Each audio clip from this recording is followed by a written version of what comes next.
19h30, on est encore là, toute l'équipe du dimanche bien en place pour la rétrospective de l'actualité de la semaine, les faits et les analyses. Le 7 Info, c'est parti.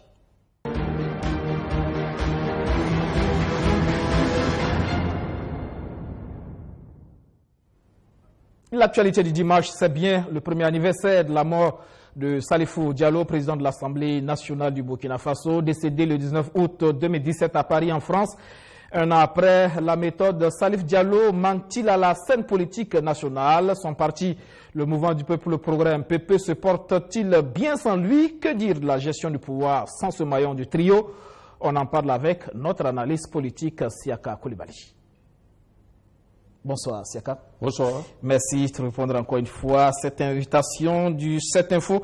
Alors, un an après, Salifou Diallo, sa mort, on l'a vu, son parti qui a organisé une série d'activités de commémoration de cet anniversaire, notamment dans son fief à Ouaïouya. Et la question qu'on se pose, parce qu'effectivement, dès les premières heures de sa disparition, toute la grande question c'est est-ce que le MPP va survivre justement au départ de cet homme qui a été l'architecte. Et un an après, que dire? Oui, la question s'est posée effectivement au décès de Salifou Diallo, paix à son âme, de savoir si après lui, son parti pourrait tenir sur pied, mais surtout pourrait tenir les rênes de l'État qu'ils avaient conquis en 2015. C'est une question, à mon avis, qui n'a pas lieu de poser outre mesure, dans la mesure où il s'agit quand même d'un parti politique qui dispose des cadres qui ont une expérience politique assez ancienne, au moins 30 années pour les trois, donc il reste encore 2, et bien d'autres qui sont à l'intérieur du parti qui ont une expérience politique assez importante. Ensuite, il y a le fait qu'en détenant le pouvoir d'État, il va leur être permis d'utiliser plusieurs ressorts qui relèvent des institutions afin de combler plus ou moins les lacunes qui pourraient poser la disparition de Salifou Diallo. Mais enfin, dans le contexte particulier où il est décédé, on peut penser que son parti et le pouvoir en place auraient des difficultés à maintenir le cap, parce que Salifou Diallo avait eu une approche assez particulière de la question de l'État. Il était président de l'Assemblée nationale, mais il débordait de son rôle institutionnel pour jouer les censeurs au niveau du gouvernement, au niveau du Premier ministre, tel ou tel département ministériel, parce que lui, il semblait avoir une perception particulière de leur rôle et de leurs responsabilités, surtout après le soulèvement populaire qui a vu partir leur mentor Blaise Compaoré. Donc il pensait devoir agir pour plus de résultats et combler les attentes que tout le monde pense avoir été la cause du soulèvement populaire de 2014. Donc Salif Diallo avait une responsabilité particulière, une conscience plus importante de leurs responsabilités politiques et historiques, qui on peut essayer de voir à ce niveau une insuffisance chez les autres, les survivants, qui peut-être gèrent les choses de manière un peu plus classique. On a vu le président du Faso dire qu'effectivement les attentes de la population étaient bien légitimes, mais qu'eux avaient été votés sur un programme. Ça veut dire qu'il est assez confortable de gérer les choses selon le programme qu'il a présenté lors de l'élection présidentielle, alors que Salif Diallo, on avait l'impression, avait une autre idée de la chose, c'est-à-dire faire plus de résultats pour démontrer qu'ils avaient eu raison de participer au soulèvement populaire qui a fait partie de leur mentor. On a pensé à l'époque qu'il y avait une sorte d'hétérogénéité dans le trio, qu'il y avait un problème d'homogénéité dans la vision des choses, que ce sont des caractères assez forts et que c'était difficile de noyer ça dans un ensemble pour pouvoir conduire ce parti. Il y avait des tendances, disons-nous, à l'époque. Est-ce qu'aujourd'hui, effectivement, on peut parler encore de tendances au niveau du MPP? Mais les tendances en général dans un parti politique sont normales. C'est-à-dire que si vous prenez même les partis qui ne sont pas au pouvoir, l'UPC, vous avez bien vu qu'à un moment donné, on a vu que même au niveau des représentants à l'Assemblée nationale, il y a eu une sorte de scission. Parce que le cas du MPP est quand même exceptionnel. On avait l'impression qu'il y avait une guerre souterraine qui ne disait pas son nom, que effectivement cette opposition était assez forte. entre pro-Salif et pro-Christian Kaboré et dans une moindre mesure pro-Simon Compaoré. Et justement, on a pensé que tout de suite après la mort de Salif Diallo, les autres leaders allaient se livrer à une chasse aux sorcières, aux pro-Salif. Finalement, il n'en est rien visiblement. Non, je pense qu'on a un peu exagéré la contradiction qui existait entre les trois. Certainement, il y a des problèmes de leadership et surtout de vision sur les aspects de gestion de l'État. Donc, c'est tout à fait normal qu'on ait vu des incompréhensions ou perçu des incompréhensions entre les trois responsables du MPP. Ceci dit, je crois qu'aujourd'hui, ils ont réussi quand même à bien gérer la situation. C'est un parti plus que jamais stable, un pouvoir plus que jamais stable? Il ne s'agit pas de cela. C'est-à-dire que dans un parti comme celui qui est au pouvoir, il y a toujours l'enjeu de la gestion des institutions. Donc là-dessus, les leaderships moyens vont s'exprimer et l'un ou l'autre vont vouloir conquérir tel poste de l'administration publique ou des institutions, si bien que le partage qu'il y avait, en quelque sorte, au temps de Salif Diallo, qui faisait que lui, ayant une vision beaucoup plus agressive de la politique, arrivait à imposer beaucoup de gens. Donc maintenant qu'il n'est plus là, c'est tout à fait normal que ceux qui se réclamaient de Salif Diallo aient moins d'opportunités d'occuper les grands postes et les grandes institutions. Mais de là à avoir une chasse aux sorcières contre tous ceux qui ont gravité dans l'immédiat entourage de Salif Diallo, je pense que c'est encore loin. Surtout que Salif Diallo avait l'avantage de venir du Yatenga, qui est le plus grand vivier électoral du pays. Donc, il serait dangereux pour le MPP et ses dirigeants de faire une chasse aux sorcières aux militants pro-Salif Diallo, dans la mesure où la reconquête du pouvoir en 2020 va les obliger à recomposer avec ces militants-là. Donc c'est pour cela qu'on n'a pas vu vraiment cette chasse aux sorcières généralisée auquel on s'était attendu contre les militants de Salif Diallo. Mais dans la question du leadership, le parti est en train donc de recomposer un peu ses structures à la base. On voit quand même qu'il y a quelques petites difficultés, notamment dans le Yatenga. Oui, ça c'est certain.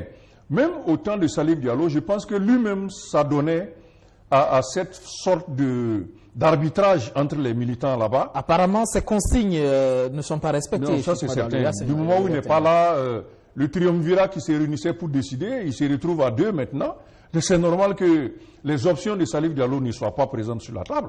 Et que ceux qui se relèvent exclusivement de lui, tout en étant dans le MPP, aient du mal à se faire voir. C'est tout à fait normal que les deux autres dirigeants et la grande direction du MPP cherchent à maîtriser au mieux possible la zone du Yatenga. Donc là-dessus, ceux qui leur sont plus favorables ou plus proches vont certainement bénéficier de leur soutien en vue de remplacer peut-être des pro-Salif intégraux. Il y a le cas de la mairie de Gourcy, par exemple, avec cette crise qui pourrait emporter justement Madame Le Maire, qui est une proche de Salif Diallo. Ça aussi, c'est une réalité comme ça, avec Lassane Savadogo qui monte et qui, entre-temps, n'était pas forcément en odeur de sainteté avec Salif Diallo. Tout à fait. C'est-à-dire que, aussi bien dans les collectivités, les mairies, donc, que dans les structures régionales du parti, les frictions vont tout à fait avoir lieu. Et il faut quand même donner le temps, d'ici l'élection de 2020, de voir comment est-ce que les dirigeants actuels du MPP vont gérer la question du Yatenga, en particulier, puisqu'il s'agit de Salif Diallo ici, pour voir est-ce qu'ils vont réussir à colmater les différents morceaux que d'ailleurs Salif Diallo avait laissé même de son vivant.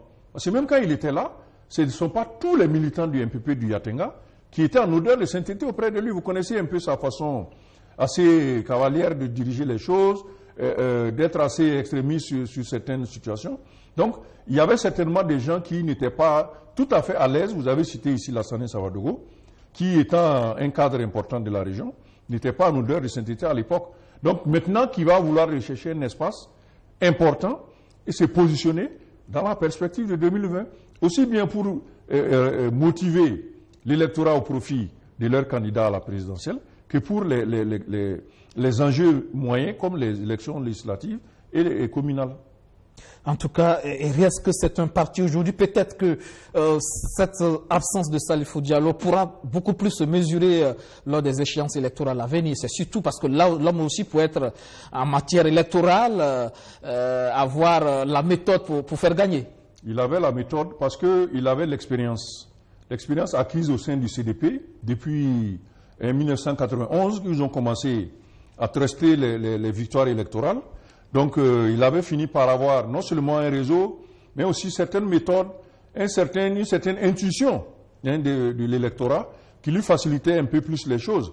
Il avait aussi cette particularité de ne pas s'entourer de fioritures, c'est-à-dire que l'objectif pour lui était primordial. Tous ceux qui se mettaient sur la voie étaient passibles d'être écartés de toute manière possible. Et ça, je crois que ça va manquer maintenant. Tous les moyens sont bons. Tous les moyens étaient bons pour lui pour atteindre l'objectif. Maintenant qu'il n'est plus là, et comme on ne peut plus reproduire son modèle individuel, parce que c'était un modèle à part, donc il va être difficile de retrouver une personnalité qui remplace totalement Salif Diallo. Et le risque qu'il y a aujourd'hui, c'est le partage de l'électorat du Yatenga entre les forces traditionnelles comme l'ADF-RDA, le CDP et enfin le MPP. Donc ce risque-là est assez important. Maintenant, on va voir comment les dirigeants du MPP vont se débrouiller après Salif Diallo pour renouveler ce qu'ils ont fait en 2015. En tout cas, on attendra de voir en tout cas aux futures échéances électorales. À présent, retour sur Actu.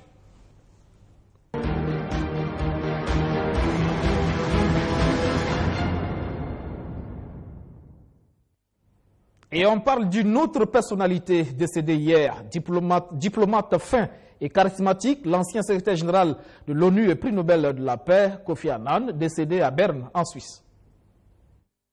Le prix Nobel de la paix 2001 à l'ONU et à son secrétaire général. Une belle reconnaissance pour Kofi Annan, l'incarnation du parfait diplomate onusien. Né à Kumasi au Ghana en 1938 au sein d'une famille aisée, il étudie l'économie et la gestion en Suisse et aux États-Unis. Il fera toute sa carrière au sein de l'organisation internationale. En 1993, il est secrétaire général adjoint des opérations de maintien de la paix. Après des débuts à l'OMS et un passage par le Haut Commissariat aux réfugiés à Genève, Kofi Annan fait son entrée à la direction de l'appareil bureaucratique de l'ONU à New York. Son profil anglophone et sa connaissance de l'organisation font de lui le candidat idéal aux yeux de Washington pour succéder à Boutros Boutros-Ghali. Il deviendra le 7e secrétaire général de l'ONU et le premier issu de ses rangs en décembre 1996. Je me sens humble, c'est un grand défi que j'espère relever avec le soutien de tous les États membres et de mes collègues. Kofi Annan hérite d'une ONU dont les opérations de maintien de la paix ont subi une croissance exceptionnelle. 70 000 militaires et civils déployés en 1995. Mais aussi une ONU en manque de moyens et de crédibilité suite aux échecs successifs. En Bosnie, il a été le représentant spécial de Boutros-Ghali au moment des accords de Dayton. Il sait bien que la principale mission du secrétaire général est justement le maintien de la paix et la sécurité internationale. C'est ainsi que lors du sommet du millénaire, en septembre 2000, Kofi Annan alerte les leaders mondiaux. L'ONU joue sa crédibilité dans les opérations de maintien de la paix. Il demande des mandats plus clairs et plus de moyens pour les casques bleus. Le diplomate aura aussi des moments tendus dans l'exercice de ses fonctions. Ainsi, en 2003, devant l'Assemblée générale, il critique la logique des attaques préventives contre l'Irak du président George W. Bush. Ce qui me préoccupe, c'est que si cette résolution est adoptée, cela créerait des précédents qui entraîneraient une prolifération de l'usage de la force de manière unilatérale et sans respect de la loi, avec ou sans justification. Il y a eu aussi des moments de satisfaction quand par exemple le Timor oriental devient le 191e membre de l'ONU et le premier pays à naître au XXIe siècle. Kofi Annan s'était profondément engagé en 1999 dans la médiation qui avait conduit à l'indépendance du Timor oriental de l'Indonésie. Juste avant sa réélection en 2001, il appelle à agir pour venir à bout de la pandémie du sida, une priorité personnelle, d'autant plus que l'Afrique est le continent le plus touché avec 25 millions de séropositifs. Ce l'ombre tableau, le Rwanda, En janvier 1994, il aurait été informé d'un plan génocidaire contre les Tutsis par le commandant des Casques Bleus au Rwanda, le général Roméo Dallaire. À l'époque, en charge des opérations de maintien de la paix, Kofi Annan n'aurait pas informé le Conseil de sécurité. À l'approche de la fin de son deuxième mandat en 2006, au moment de passer le flambeau à Ban Ki-moon, il dresse son bilan de 10 ans à la tête de l'ONU. Vous êtes sur le point de vous mettre au boulot le plus impossible sur la Terre. Fin de citation.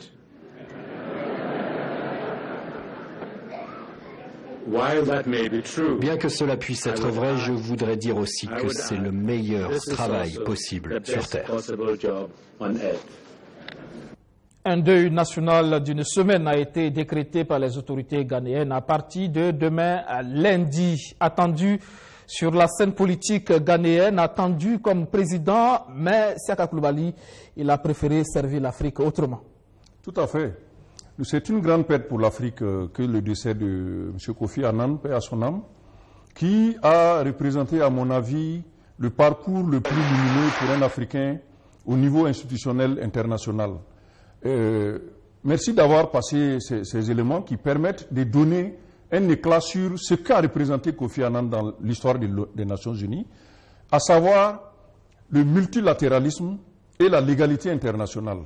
Le multilatéralisme, c'est lorsque les grandes puissances tendaient à imposer leur volonté dans la marche des affaires du monde à travers l'institution des Nations Unies.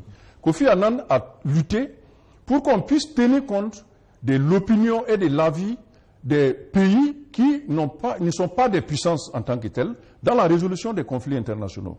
Ensuite, il a eu cette période de conflit avec les autorités américaines sous le mandat de George Bush, qui effectivement était le président américain qui a le plus attenté à l'existence même des Nations Unies, en voulant donc imposer la diplomatie préventive qui consistait à juger qu'un pays était dangereux pour la souveraineté des États-Unis et à l'attaquer préventivement. Donc, Kofi Annan a longuement lutté contre cette approche diplomatique et a voulu que toutes les actions des Nations Unies répondent à la légalité internationale, à savoir la Charte des Nations Unies. Et ça, il faut lui rendre hommage pour cela. Il a représenté non seulement un succès qu'un Africain puisse avoir au plan international. C'est quand même courageux pour une institution qui est financée en grande partie par les États-Unis. Et qui est basée aux États-Unis également. Donc il a été très courageux, il faut le souligner après son décès. Il a été un très grand homme dans la lignée de Nelson Mandela, mais surtout une auréole de plus pour Kofi Annan, c'est celle d'avoir refusé de rentrer en politique. Alors que beaucoup d'opinions l'appelaient au niveau du Ghana afin de conférer à ces pays une trajectoire aussi pacifique et aussi réussie au plan international qu'il a pu le faire au niveau des Nations Unies. Il a résisté à ces appels. Il aurait pu peut-être faire un bon président. Il aurait pu faire un bon président, mais peut-être qu'il connaissait bien la classe politique ghanéenne. Il se disait ne pas être encore en mesure de rentrer dans un autre conflit. Et puis il a préféré rester dans l'action humanitaire et morale internationale. En tout cas, sur la paix, le social, notamment prix Nobel de la paix.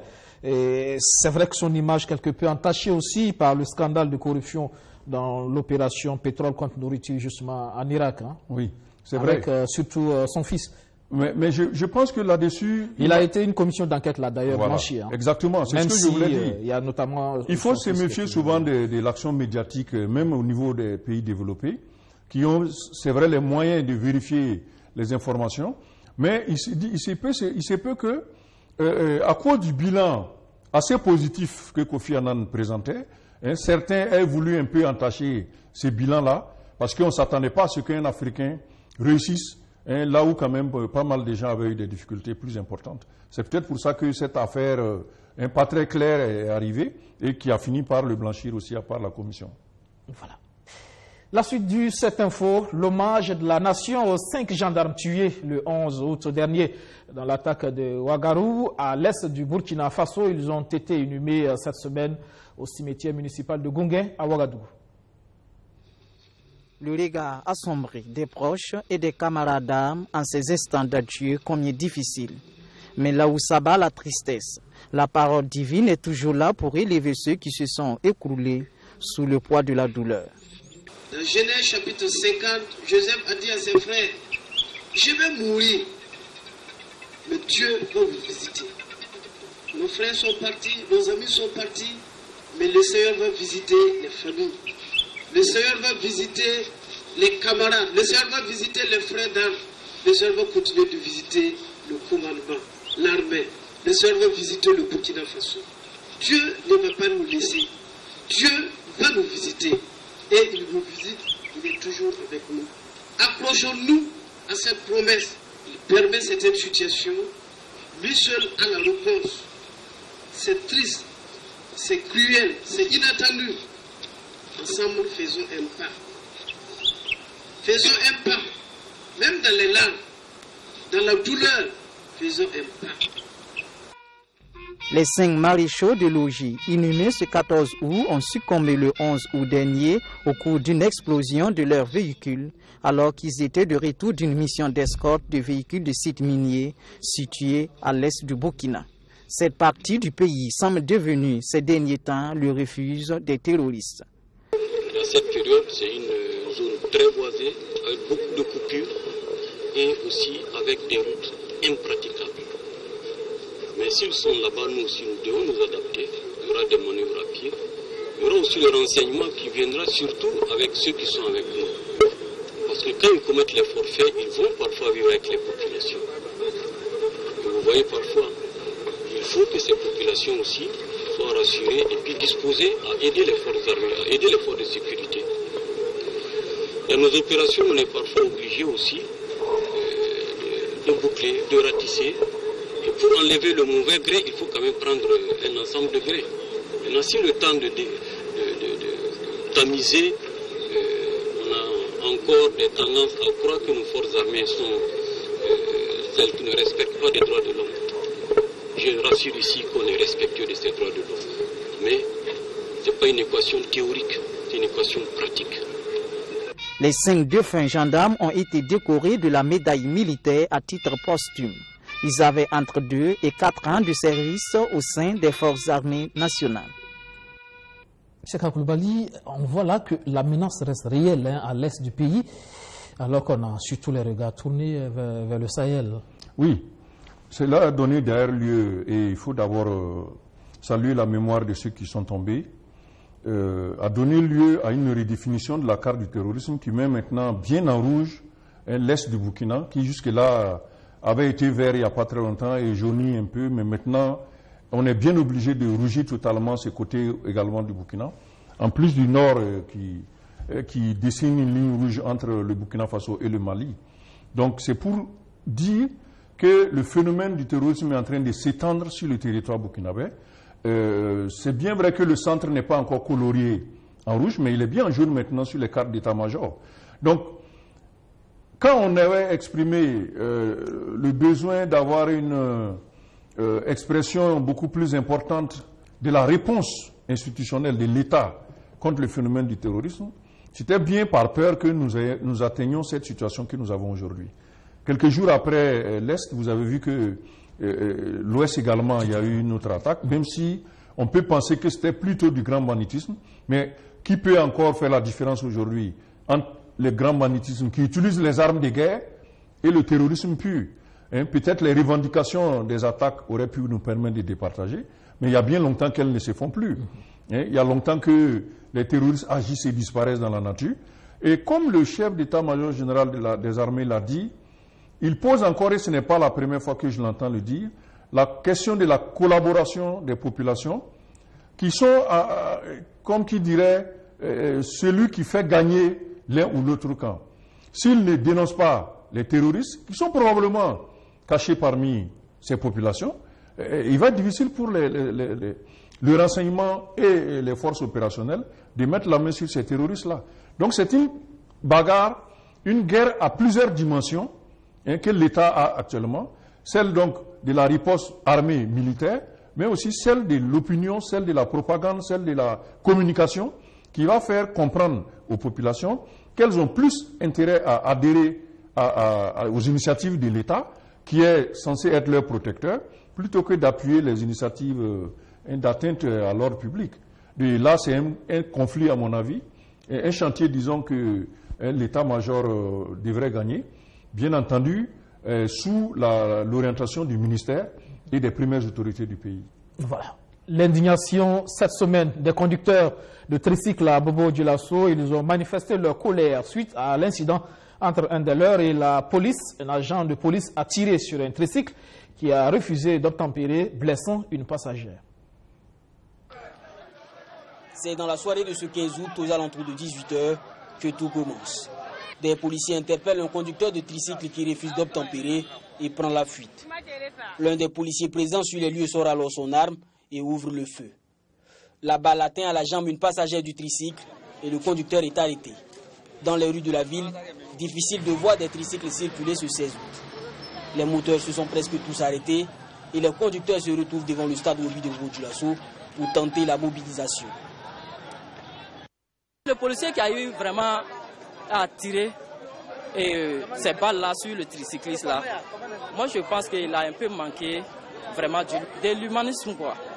Il a un peu manqué ça. Parce que ce sont nos grands frères, ce sont nos petits frères, c'est eux qui doivent nous conseiller. Ah, ce que vous faites là, prendre les gourdins ou bien prendre des trucs là pour faire du mal à quelqu'un là, c'est eux qui doivent nous faire arrêter ça. Mais si eux, ils font cette action là, vraiment, moi je vois, ils ont limité les bornes quoi. À vrai dire, les tricycles nous aident beaucoup. C'est avec ça que nous travaillons pour subvenir à nos besoins et ceux de nos parents. Il y a un qu'on a pourchassé hier et tiré sur lui. S'il faut que les autorités commencent à tirer sur la population, vraiment ce n'est pas bon. Il faut qu'on arrive à se comprendre car nous sommes tous des Burkinabés. Joint au téléphone, le commissaire central de police de Bobo-Dioulasso affirme que le conducteur interpellé a été libéré juste après son audition. Une information que les conducteurs de tricycle remettent en cause. Sur la page Facebook de la police nationale, on affirme plutôt que les personnes interpellées dans le cadre de cette affaire vont très bientôt être déférées devant le parquet pour répondre de leurs actes. On a appris par exemple qu'on les a libérés, mais c'est pas sûr. Parce que ce n'est pas une seule personne qui a été arrêtée. Il paraît que ça vaut 3 ou 4 comme ça, mais on n'a pas ces nouvelles. On n'a pas de travail ici. Donc nous aussi, on est là, débrouillés avec tricycle là. Ils n'ont qu'à arrêter de nous traiter comme des voleurs. Quelqu'un qui travaille pour aller chercher à manger, on l'attrape, on le traite comme un voleur. Est-ce que c'est normal ça? Pour tenter d'apaiser les esprits, les organisations de la société civile de la ville de Sia entrent en scène. Une médiation s'engage alors et permet de parvenir à quelques compromis. On a échangé pendant plus de 2 heures ce matin avec les différents responsables de la police. Et je crois qu'on s'était un peu entendu. On nous dit que, contrairement à ce que la police nous a dit là-bas, qu'on avait libéré les uns les autres. Bon, ici, on a beaucoup discuté et on se rend compte que c'est plutôt un que les autres n'ont pas vu. Donc on est sur le point de repartir là-bas. Je crois que peut-être que cette information aussi ils n'ont pas. Sinon, au moment où on quittait, effectivement, ils disaient qu'ils avaient des éléments à l'intérieur. Mais dans les échanges, ça a été vérifié. Et à l'instant où je vous parle, ils disent qu'il y a un qu'ils n'ont pas vu. Comme la police a les coordonnées, on a même les contacts de ses parents, on va repartir là-bas, on va vérifier. Et on a leur en tout cas demandé de vaquer à leurs occupations. Je crois que nous avons été compris jusqu'à l'instant où je parle. Quant à la dame qui a été accidentellement touchée par balle le 15 août, elle a été prise en charge par les services sanitaires de la ville et son état de santé s'améliore. Voilà, Siaka Koulibaly, c'est là une situation malheureuse où le débat se pose en termes de responsabilité finalement. D'un côté, il y a cette défiance vis-à-vis de l'autorité de l'État, refus d'obtempérer, mais de l'autre côté aussi, il y a cette balle qui va très vite et qui aurait pu causer une situation beaucoup plus déplorable. Tout à fait. C'est effectivement ce qu'il faut considérer comme un abus de la part donc, de l'agent de police. Et pour comprendre cette situation, il faut voir la disproportion qu'il y a entre l'acte incriminé, à savoir le refus d'obtempérer, et la riposte que l'agent de police a menée. Pour ne pas encourager l'incivisme, il faut peut-être que les autorités judiciaires dont fait partie la police mettent en place un dispositif beaucoup plus efficace, peut-être pour chasser, identifier et par la suite interpeller celui qui est considéré comme ayant fait le refus d'obtempérer, plutôt que de tirer comme s'il s'agissait d'un acte beaucoup plus grave, comme par exemple le fait d'avoir ouvert le feu sur la police ou d'avoir foncé éventuellement sur les policiers. Bon, je crois que là, ce sont des situations peut-être qui ne sont pas tout à fait contrôlées par les agents. Dans un contexte sécuritaire assez difficile, ça peut se comprendre, non? Ça peut se comprendre. Mais je suis sûr que des agents beaucoup plus expérimentés ou beaucoup plus gradés auraient agi différemment. Donc là, il faut le mettre au compte peut-être de l'inexpérience des agents de police, qui sont certainement à leurs premières interventions, si bien qu'ils ont peut-être la gâchette un peu plus facile que ne l'auraient les policiers plus expérimentés que nous avons sur le terrain. Maintenant, lorsque ce genre de situation arrive, les autorités de la police, le commissaire en particulier, est obligé de faire face à cette situation.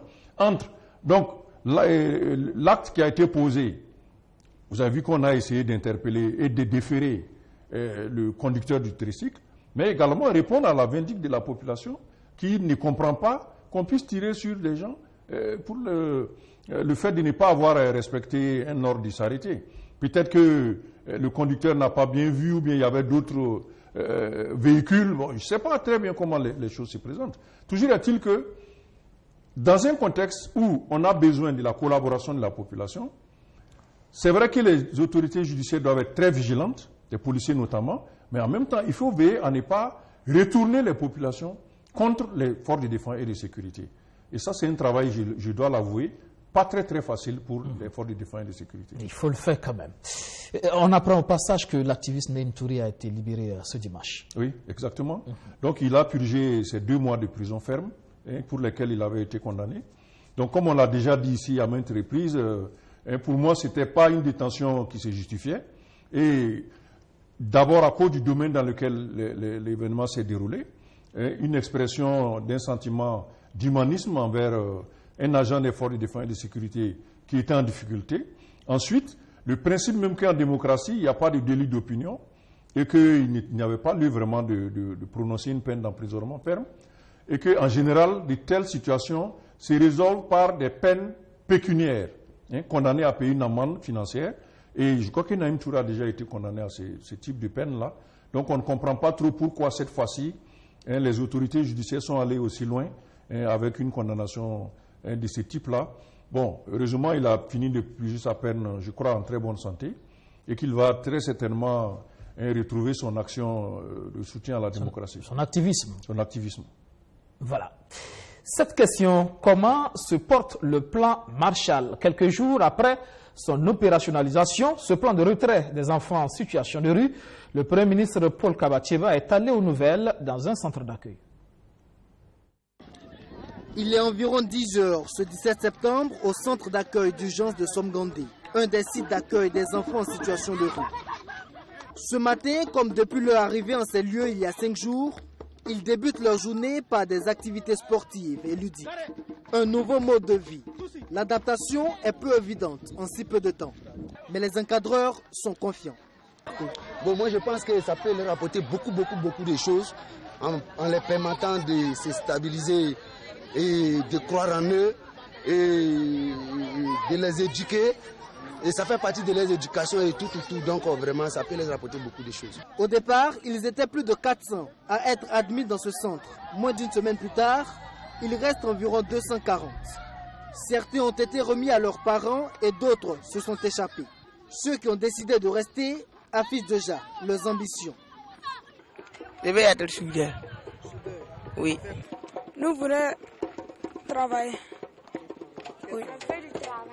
Les mécaniques, les ballons, les souris. Je vais reprendre mes études. J'ai fréquenté depuis 2012. 2012, j'étais en 4e. C'est 2012 que je me suis laissé l'école. Les ambitions sont diverses. Les défis sont donc énormes pour le gouvernement. Le Premier ministre et ses collaborateurs se sont rendus sur le site. Objectif, rassurer ces enfants quant à leur volonté et leur détermination à leur redonner une nouvelle chance. Ils ont pu visiter l'infirmerie, les dortoirs et l'atelier d'apprentissage avant le tête-à-tête avec leurs protégés. Le Premier ministre Paul Kabatieba donne la vision de son gouvernement en ce qui concerne le projet de retrait de ses enfants. Toutes les situations sont prises en compte. Les filles mères, les enfants qui sont abandonnés, etc. Pour faire en sorte qu'ils soient encadrés et qu'ils soient restitués à leur famille d'origine. Et qu'ils apprennent également des métiers pour pouvoir s'insérer socialement. Vraiment, je pense que c'est une action vraiment que nous devons tous, au niveau du Burkina Faso, encourager. Après avoir réussi à sédentariser la majeure partie de ces enfants en situation de rue, l'autre défi est d'œuvrer à ce que d'autres ne prennent pas leur place dans la rue. C'est un phénomène social où il faut vraiment que tout le monde s'y mette. Donc il faut le prendre par un bout. Nous avons déjà commencé à prendre ceux qui sont en situation de rue pour les stabiliser et leur donner une chance de réussir. Maintenant, nous devons travailler à ce que d'autres ne viennent pas remplacer ces enfants. D'où l'interpellation du Premier ministre sur la responsabilité des familles dans l'éducation des enfants. Ceux qui ne peuvent pas retourner en famille resteront au centre jusqu'en octobre 2018. Suite à cela, les plus jeunes seront inscrits à l'école s'ils le souhaitent. Les autres vont être orientés vers des centres de formation professionnelle. En ce qui concerne la crise au département en charge de l'action sociale entre le ministre et les syndicats au sujet de cette campagne de retrait des enfants en situation de rue, Laure Marshall Ilboudo se dit ouverte au dialogue. Voilà, Siaka Koulibaly, voici un plan qu'on peut saluer, mais là on se demande, le plan Marshall va-t-il durer? Oui, c'est un objectif qui est très noble, hein. Il faut le reconnaître. Vouloir prendre en charge les enfants qui sont en situation de rue, c'est très noble de la part du gouvernement. Je me rappelle que la Révolution démocratique et populaire aussi avait fait la même chose, avait cantonné les personnes dans la rue dans des centres de ce type-là. Je ne connais pas la configuration réelle du projet qui est en train d'être mis en œuvre, mais comme ça, je pense qu'il y a plusieurs dimensions qu'il va falloir forcément couvrir pour avoir du succès. Il y a d'abord la sensibilisation. Avant d'emmener les enfants dans les lieux de cantonnement, il faut leur expliquer le bien fondé, de sorte à éviter les déperditions qu'on a commencé déjà à constater en une semaine. Il y en a qui sont déjà partis. La deuxième composante, c'est l'apprentissage. Il faut qu'en lieu de cantonnement, on s'arrange à ce que les jeunes rapidement apprennent un métier qui, même s'ils sortent du camp, ils puissent se débrouiller à partir de Il y a déjà cet atelier qu'on a pu voir. Donc là, on pense que ça c'est déjà pris en compte. Et le troisième niveau, c'est la réinsertion. C'est de vérifier que les enfants qui vont sortir avec peut-être un bagage de métier ne soient pas laissés à la rue, encore une fois, même s'ils ont un apprentissage, qu'ils puissent trouver les moyens d'initier une activité qui leur permet de s'échapper de la rue. Donc, si ces trois dimensions sont prises en compte, je pense que le projet a beaucoup de chances, au-delà du cantonnement forcé, même d'attirer d'autres enfants, parce qu'ils verront là une solution à leur problème d'être dans la rue. Le plus dur, c'est aussi avoir les moyens de pouvoir supporter ce coût, parce que ça a un coût quand même. Et déjà, on parle d'un budget qui n'atteint pas les 500 millions forcément déjà. Ça veut dire que sur la durée, il va falloir mobiliser des partenaires autour de cela. C'est ce qui va être difficile. C'est ça le grand challenge en réalité. Parce que comme je l'ai dit, si les trois dimensions sont prises en compte et qu'il y a les moyens de continuer, vous verrez qu'à la longue, même des enfants qui se seraient échappés pourraient revenir. Parce que le dispositif serait complet. Mais s'il n'y a pas les moyens et qu'on est obligé de ne mettre en œuvre qu'une partie du dispositif, à savoir le métier par exemple, ce n'est pas évident que l'enfant qui est habitué à percevoir de l'argent dans la rue journalièrement, parce qu'il y en a qui vont avoir jusqu'à 1000 francs par jour en étant dans la rue, est-ce qu'il est prêt à renoncer à cette rentrée d'argent pour aller faire un apprentissage? À manipuler l'argent. Il est habitué déjà à manipuler de l'argent. Il est habitué pour certains d'entre eux à prendre en charge leur maman, par exemple. Donc, est-ce qu'il est prêt à abandonner cette rentrée d'argent pour aller apprendre un métier qui, pendant 6 mois, 1 an, il ne va pas toucher d'argent et il va apprendre peut-être pour plus tard. Donc, il faut bien faire ces calculs-là afin que les enfants soient intéressés et voient leur intérêt dans ce projet. On attendra de voir la suite. Au Mali, la mobilisation des partisans de Soumaïla Cissé contre les résultats du second tour de la présidentielle, des résultats qui donnent vainqueur le président sortant Ibrahim Boubacar Keïta dans le camp de l'opposition. On crie au vol et on engage la résistance dans la rue. C'est une véritable marée humaine qui est descendue dans les rues de Bamako ce 18 août, avec à sa tête Soumaïla Cissé. Le candidat déclaré perdant du second tour de l'élection présidentielle a appelé ses militants la veille à se dresser contre ce qu'il qualifie de mascarade électorale. Son appel semble avoir été entendu. Il est impossible, nous ne pouvons pas accepter qu'il y ait autant de bourrages, qu'il y ait autant d'irrégularités, qu'il y ait autant de fraude électorale et se taire là-dessus, parce que ce sera vraiment un déni de démocratie. Nous sommes prêts à aller jusqu'au bout. Nous sommes prêts à aller jusqu'au bout et nous n'allons jamais reculer devant n'importe quoi. Nous n'allons jamais reculer devant n'importe quoi. Et nous sommes prêts à aller jusqu'au bout. Ici, on dénonce également un complot international visant à maintenir Ibrahim Boubacar Keïta au pouvoir. C'est une insulte au peuple malien que les présidents sénégalais, burkinabés, etc., et français, et mauritaniens et algériens félicitent Ibeka après des résultats provisoires. Donc, ils ont violé la souveraineté du Mali. C'est comme s'ils ne donnent aucune crédibilité à notre Cour constitutionnelle, alors que le principe veut que la Cour constitutionnelle annule même les élections. Pour Soumaïla Cissé, de l'issue de ce litige électoral dépendra la bonne marche du Mali.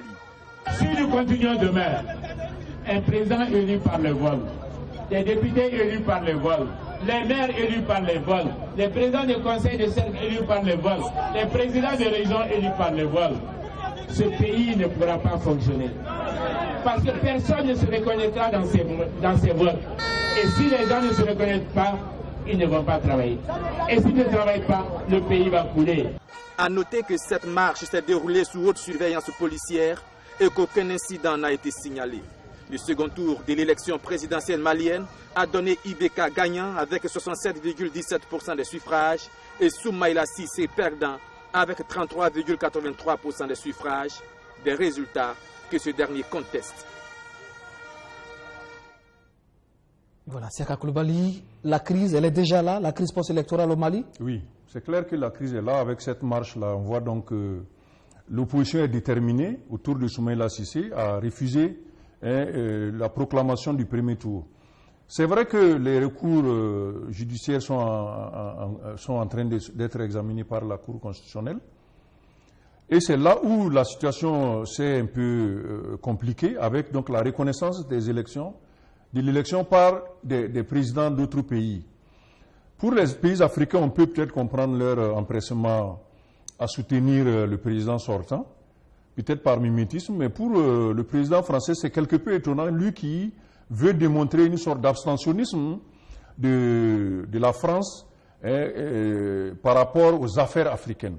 Il a toujours prôné qu'il avait supprimé la cellule Afrique de l'Élysée et qu'il refusait donc de donner libre cours à ce qu'on appelle communément la France-Afrique.